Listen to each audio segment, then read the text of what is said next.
ક્ષત્રિયોએ કેવી સ્ટ્રેટેજી અપનાવી? રાજકોટમાં ક્ષત્રિય વિસ્તારમાં 70% મતદાનનો દાવો. જામનગર, ખેડા, વડોદરામાં પણ બમ્પર વોટિંગ. ગુજરાતમાં લોકસભાની ચૂંટણીને લઈને લોકોમાં ભારે ઉત્સાહ જોવા મળી રહ્યો છે. જોકે આ ચૂંટણીમાં ક્ષત્રિય સમાજનો ભાજપના ઉમેદવાર પુરુષોત્તમ રૂપાલા વિરોધનો વિરોધ ખૂબ જ ચર્ચામાં રહ્યો છે.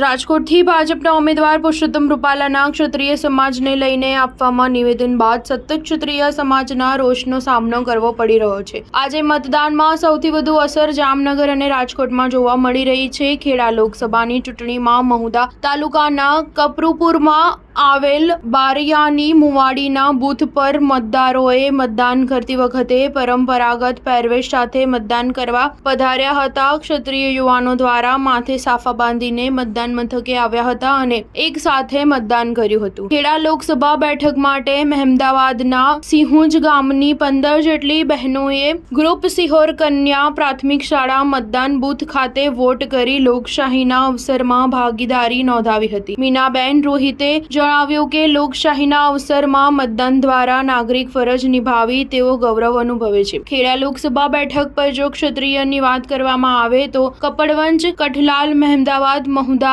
તેમજ ધોળકામાં ક્ષત્રિય સમાજનો દબદબો છે. હાલ અહીંયા મતદાન ધીમી ગતિએ ચાલી રહ્યું છે. સ્ટાર ન્યૂઝ 7 હંમેશા સચ્ચાઈની સાથે.